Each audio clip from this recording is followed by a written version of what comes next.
اعوذ باللہ من الشیطان الرجیم بسم اللہ الرحمن الرحیم فاسألوا اہل الذکر ان کنتم لا تعلمون صدق اللہ العلی العظیم وصدق رسولہ النبی الامین المتین الکریم ونحن علی ذلک لمن الشاہدین والشاکرین والحمد للہ رب العالمین۔ آئیے ہم اور آپ مل کر سب سے پہلے تاجدار مدینہ سرور قلب و سینہ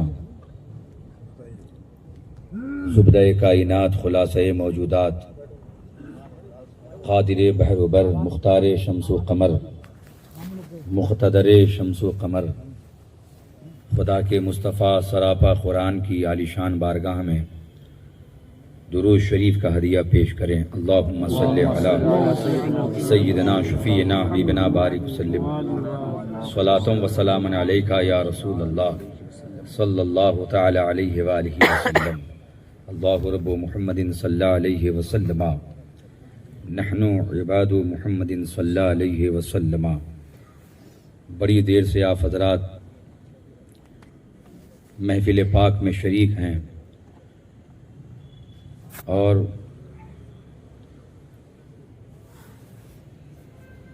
نعت و منقبت کے اشعار سنتے ہوئے تقریر بھی آپ حضرات نے سماعت کی ہے۔ سوچا تھا کہ آج کسی دوسرے عنوان پر کچھ بولنے کی سعادتیں حاصل کروں گا، لیکن فرمائش کی بنیاد پر جو کل تقریر ہوئی اسی عنوان پر کچھ باتیں آپ حضرات کے سامنے پیش کر دوں۔ حضور شارح بخاری رحمۃ اللہ تعالی علیہ نے ایک مرتبہ فرمایا کہ جانتے ہو تقریر کن کن لوگوں کی وجہ سے کامیاب نہیں ہوتی ہے؟ خود ہی فرمایا کہ وہ لوگ جو گزشتہ رات میں تقریر سن لیے ہوتے ہیں وہی حضرات دوسری رات میں آگے آ کر بیٹھ جاتے ہیں، تو ان کے بیٹھنے کی وجہ سے ہی یہ معاملہ پیش آتا ہے کہ چاہ کر بھی عنوان کو دہرا نہیں پاتے، اور جو گزشتہ رات میں سامعین ہوتے ہیں وہ پہلی صف میں آ کر بیٹھ جاتے ہیں۔ خیر، ہمارے یہاں ایسے ایسے علماء منبر نور پر جلوہ فرما ہیں جو ایک ایک عنوان پر 1-2 گھنٹہ نہیں کئی راتیں بولنے کی صلاحیت رکھتے ہیں، اور ابھی اپنے ایک طالب علم کی زبان سے بہترین لب و لہجے میں شاندار خطاب آپ نے سماعت کیا۔ اللہ تعالیٰ کی بارگاہ میں دعا ہے کہ اللہ تبارک و تعالیٰ دارالعلوم اہل سنت احمدیہ بغدادیہ کو دین دگنی رات چگنی ترقی عطا فرمائے، اور اس ادارے میں پڑھنے والے تمام طلباء کو علم کی دولت سے مالا مال فرمائے۔ اللہ تبارک و تعالی قرآن مجید میں ارشاد فرماتا ہے فَاسْأَلُوا أَهْلَ الذِّكْرِ إِن كُنتُمْ لَا تَعْلَمُونَ، اگر تم نہیں جانتے ہو تو علم والوں سے پوچھو۔ جو کہ غیر عالم ہیں، جن کے پاس علم دین نہیں ہے، ان کے لیے حکم ہے کہ وہ علم والوں کے قریب جائیں اور علم والوں سے مسئلے پوچھیں اور اپنے زندگی کے اعمال و اشغال ان کے بتائے ہوئے طریقوں کے مطابق کریں۔ اولاً تو علم دین سیکھنا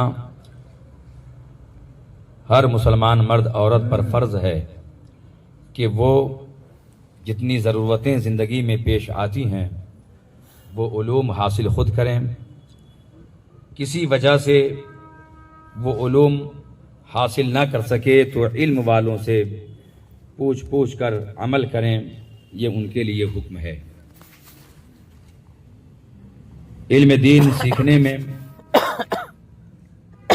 اس قدر ثواب دیے جاتے ہیں، اس قدر عنایتیں ہوتی ہیں کہ حدیث پاک میں ہے، مشکاۃ شریف میں ہے، تدارس العلم ساعۃ من اللیل خیر من احیائہا، رات کے ایک ساعت میں علم دین سیکھنا رات بھر بیدار رہ کر عبادت کرنے سے بہتر ہے۔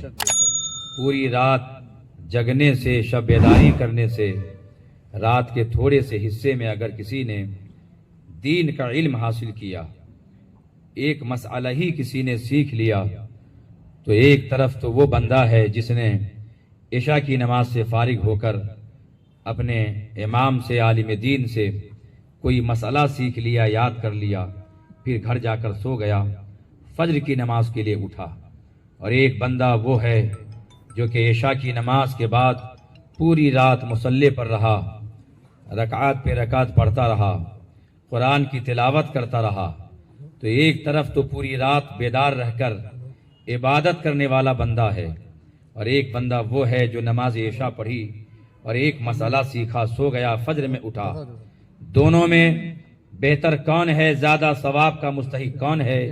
یہ حدیث پاک فیصلہ کرتی ہے کہ رات بھر جگ کر عبادت کرنے والے سے بہتر وہ بندہ ہے جس نے عشاء پڑھ کے ایک مسئلہ سیکھ لیا اور سو گیا۔ فرماتے ہیں صاحب مرآت المناجی حضرت علامہ مفتی احمد یار خان رحمۃ اللہ تعالی علیہ کہ اسی روایت کی بنیاد پر ہمارے علماء نے یہ فرمایا کہ تلاوت قرآن سے فقہ کا سیکھنا افضل و اعلیٰ ہے۔ مسائل دینیہ، علوم دینیہ حاصل کرنا قرآن کی تلاوت سے زیادہ افضل ہے۔ اب یہاں پر یہ نہ کوئی سمجھے کہ قرآن کی تلاوت یہ معمولی ہے، نہیں، بلکہ قرآن کی تلاوت کا یہ عالم ہے۔ مشکاۃ شریف میں حدیث پاک ہے، حضور سرور کائنات رحمت عالم صلی اللہ علیہ وسلم نے ارشاد فرمایا کہ اے لوگو، دل زنگ آلود ہو جاتے ہیں جس طرح سے لوہا پانی کی وجہ سے زنگ آلود ہو جاتا ہے۔ تو صحابہ نے پوچھا، عرض کی گئی یا رسول اللہ، دل اگر زنگ آلود ہو جائے تو پھر اسے دور کیسے کریں؟ تو آقا علیہ السلام نے فرمایا، کثرت ذکر الموت و تلاوت القرآن، دل میں اگر زنگ لگ جائے، میل لگ جائے، تو موت کو زیادہ یاد کرنے اور قرآن کی تلاوت سے دل کے زنگ دور ہو جاتے ہیں۔ موت کو کثرت سے یاد کرنا اور کثرت تلاوت قرآن کرنا یہ دلوں کو صاف کرنے کا اہم ذریعہ ہے۔ لیکن موت کو کتنے لوگ یاد کرتے ہیں؟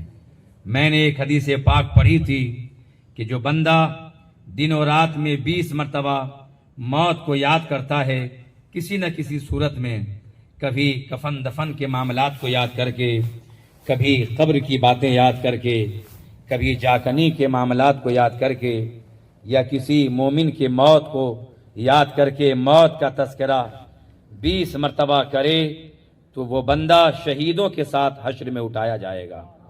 20 مرتبہ موت کو یاد کرنے کی یہ برکتیں حاصل ہوں گی کہ بغیر گردن کٹائے ہوئے قیامت کے میدان میں وہ شہداء کی جماعت میں اٹھایا جائے گا۔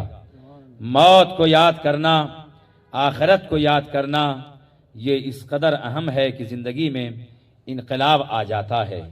یہ جو فتنے اٹھتے ہیں چاروں طرف، چہار جانب کسی نہ کسی روپ میں فتنہ آتا ہے، اس کے سد باب کے لیے موت کو یاد کرنا بے حد ضروری ہے۔ بندہ اگر اپنی موت کو یاد کرے کہ جیسے ہمارے اسلاف گئے، باپ دادا چل بسے، ایک دن میں بھی 4 کندھوں پہ قبرستان جاؤں گا اور مجھے بھی دفن کیا جائے گا، تو یقین مانیے کہ بلا وجہ کی باتیں لوگ نہ اٹھائیں گے اور خرافات نہ کریں گے، فتنے برپا نہ کریں گے، کیونکہ وہ موت کو یاد کرتا ہے۔ یاد رکھیں کہ موت ایک ایسی شے ہے جو ڈرنے والی نہیں ہے، بلکہ موت کے لیے میرے آقا سرور کائنات فرماتے ہیں، تحفۃ المؤمن الموت، مومن کے لیے موت تحفہ ہے۔ اور ایک حدیث پاک میں حضور نے ارشاد فرمایا کہ موت مومن کے لیے پھول ہے. اگر کسی کو کوئی دوست پھول پیش کرے تو وہ ڈر کے مارے الٹے قدم نہیں بھاگتا کہ نہیں دور رہیے پھول نہیں چاہیے. نہیں، بلکہ وہ شوق سے مسکراتے ہوئے پھولوں کا گلدستہ قبول کرتا ہے. موت کو آقا علیہ السلام نے مومن کے لیے پھول قرار دیا، تحفہ قرار دیا. یہاں تک کہ آقا علیہ السلام کی ایک حدیث پاک ہے جسے کہ امام سیوطی نے شرح الصدور میں نقل کیا. فرمایا لیس للمؤمن راحت دون لقاء اللہ. مومن کو بغیر اللہ کی ملاقات کے آرام مل ہی نہیں سکتا ہے. مومن کو آرام کیا ہے، سکون کیا ہے، مزہ کیا ہے تب پتہ چلے گا جب اپنے خدا کا دیدار کرے گا. مومن کو بغیر رب کی ملاقات کے راحت کیا ہے یہ پتہ ہی نہیں چلے گا کہ راحت کسے کہتے ہیں. اور رب سے ملاقات کب ہوگی؟ آپ کو تو معلوم ہے کہ اللہ تعالیٰ کا دیدار اس زندگی میں ماتھے کی نگاہوں سے سوائے ہمارے نبی سرور کائنات کے کسی بھی نبی کو میسر نہیں ہوا ہے کہ سر کی آنکھوں سے رب تعالیٰ کا دیدار کریں. صرف ہمارے آقا سرور کائنات نے اپنے مقدس سر کی مبارک آنکھوں سے رب تعالیٰ کا دیدار فرمایا ہے. تو رب سے ملاقات کب ہوگی؟ انتقال کے بعد جنت میں ہوگی. رب تعالیٰ کا دیدار مومن کو جنت میں کرایا جائے گا. تو موت کے بعد اللہ تعالیٰ کا دیدار ہوگا. تو موت ایک ذریعہ ہے رب کی ملاقات کا. موت ایک ذریعہ ہے اللہ تعالیٰ کے دیدار کا. تو جب ذریعہ سے محبت نہیں تو پھر لقائے رب کا شوق کیسے پیدا ہوگا؟ اللہ تعالیٰ کا دیدار مومن کو ہوگا اور راحت ملے گی. اور دیدار بغیر موت کے نہیں ہوگی. تو موت ڈرنے کے لیے نہیں ہے بلکہ موت ایمان والوں کے لیے تحفہ ہے. حضرات محترم، موت سے ہمیں نہیں ڈرنا ہے بلکہ موت سے ملاقات ایک بہادرانہ انداز میں کرتا ہے. اللہ والوں نے موت کے تذکرے کیے تو الگ الگ انداز میں کیے. میں عرض کر رہا تھا کہ علم دین حاصل کریں، علماء کی صحبت اختیار کریں. ابن ماجہ صفحہ 320 پر یہ حدیث پاک موجود ہے. یشفع یوم القیامہ ثلاثۃ الانبیاء ثم العلماء ثم الشہداء. قیامت کے دن تین قسم کے لوگ شفاعت کریں گے. روز حشر تین طرح کے لوگ گناہگاروں کی شفاعت کریں گے، جنت میں بھیجیں گے. پہلی جماعت نبیوں کی ہوگی. پھر فرماتے ہیں آقا علیہ السلام ثم العلماء، پھر نبیوں کے بعد جو ان کے وارثین ہیں، نائبین علماء ہیں، وہ گناہگاروں کی شفاعت کریں گے. پھر ان کے بعد شہداء کریں گے. یہاں حصر کے لیے نہیں ہے بلکہ اور بھی لوگ ہوں گے جو قیامت میں گناہگاروں کی شفاعت کریں گے. جیسا کہ احادیث کریمہ میں ہے کہ حجاج کرام بھی شفاعت کریں گے. تو یہاں حدیث پاک میں حصر نہیں ہے کہ بس اتنے ہی لوگ شفاعت کریں گے، مگر عظمت دیکھیں علماء کی کہ نبیوں کے بعد شفاعت کرنے والی جماعت علماء کی جماعت ہوگی. علماء کون ہے؟ وارثین انبیاء ہیں، ورثۃ الانبیاء ہیں. شان اس قدر بلند ہے کہ اعلیٰ حضرت عظیم البرکت امام عشق و محبت فرماتے ہیں اپنی کتاب الامن والعلا کے اندر کہ ایک ایک عالم جب قیامت کے میدان میں گناہگاروں کی شفاعت کرتے ہوئے نظر آئیں گے تو ایک ایک عالم اس قدر لوگوں کی شفاعت کریں گے، یہاں تک کہ ایک عالم اتنے شاگرد رکھنے والے ہوں گے جتنے آسمانوں میں تارے ہیں. تو ایک ایک عالم آسمانوں کے تاروں کی گنتی کے برابر لوگوں کی شفاعت کر کے جنت میں بھیجیں گے. وہ شان ہوگی علماء کرام کی. آج اگر کچھ لوگ علماء کو یوں ہی ہلکے میں لیتے ہیں تو قیامت میں وہ دیکھ لیں گے اپنی آنکھوں سے، آنکھیں پھاڑ پھاڑ کر دیکھ رہے ہوں گے. جب لوگ پریشان ہوں گے، جب ایسا عالم ہوگا کہ کوئی کسی کا پرسان حال نہیں ہوگا، ایسے عالم میں علماء کو اس شان کے ساتھ اللہ تبارک و تعالی اٹھائے گا کہ عالم قیامت میں ایک حاکم کی طرح لایا جائے گا. جیسے کوئی وزیر آتا ہے شہر میں، کوئی حاکم آتا ہے، قیامت کے میدان میں علماء کو ایسی شان کے ساتھ اٹھایا جائے گا. لوگ پیدل بھاگ رہے ہوں گے، دوڑ رہے ہوں گے، اور علماء سواری پہ سوار کیے جائیں گے. مشکاۃ شریف صفحہ 37 پر ہے. صحابہ کرام سے میرے آقا نے پوچھا، هل تدرون من اجود جودا؟ قالوا اللہ ورسولہ اعلم. پوچھا میرے آقا نے، میرے صحابہ کیا تم جانتے ہو کہ سب سے بڑا سخی کون ہے؟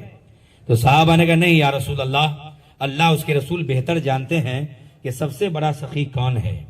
یہ صحابہ کرام کا ادب ہے کہ جب بھی حضور کوئی سوال کرتے تو اللہ رسول کو سپرد کر دیتے اور کہتے کہ نہیں ہمیں تو نہیں معلوم، اتنا ہی جانتے جتنا آپ بتا دیتے ہیں، اللہ و رسول بہتر جانتے ہیں. تو میرے آقا نے فرمایا اللہ تعالی اجود جودن، سب سے بڑا سخی اللہ ہے. اور یہ ایسا مسئلہ نہیں ہے جو آپ کی سمجھ میں نہ آئے. اللہ تعالیٰ کتنا بڑا سخی ہے. جو اس کی اطاعت کرنے والے بندے ہیں اللہ تعالیٰ انہیں بھی روزی دیتا ہے، اور جو اطاعت نہیں کرتے، نافرمانی کرتے ہیں، اللہ تعالیٰ انہیں بھی کھلاتا اور پلاتا ہے. اگر ہم میں سے کسی کے حوالے ہو جاتا کہ فلاں محلے میں تم روزی بانٹو، فلاں شہر میں یہ بانٹیں گے، تو ذرا بھی کوئی گڑبڑی ہو جاتی، ذرا سی ناراضگی ہو جاتی تو خالی دانہ نہیں، روٹی نہیں، پانی بھی بند کر دیتے، اور ہوا بھی قبضے میں اگر دے دی جاتی تو سانس لینا بھی محال کر دیتے. یہ میرے پیچھے پیچھے نہیں گھومتا ہے. میں جب آتا ہوں تو تعظیم کے لیے کڑا نہیں ہوتا ہے. بند کر دو حقہ پانی، بند کر دو روزی روٹی. یہ تمہارا ہمارا عالم ہو سکتا ہے، لیکن رب تعالیٰ کتنا بڑا سخی ہے کہ جو اس کی مانتا ہے اللہ اسے بھی کھلاتا ہے، جو نہیں مانتا اسے بھی دیتا ہے. اللہ تعالیٰ سب سے بڑا سخی ہے. پھر نبی فرماتے ہیں، میرے آقا فرماتے ہیں ثم انا اجود بنی آدم، پھر میں سب سے بڑا سخی اللہ کے بعد میں ہوں. مجھ سے بڑا کوئی سخی نہیں ہے رب تعالیٰ کے بعد. میرے آقا کتنے بڑے سخی ہیں کہ نیکوکار تو نیکوکار ہیں. آقا علیہ السلام گنہگاروں پہ بھی کرم فرماتے ہیں، بلکہ گنہگاروں کے لیے میرے آقا یہ فرماتے ہیں شفاعتی لأہل الکبائر من امتی، میری شفاعت میری امت کے بڑے بڑے گنہگاروں کے لیے ہے. قیامت میں کوئی کسی کو پوچھتا نہیں ہوگا.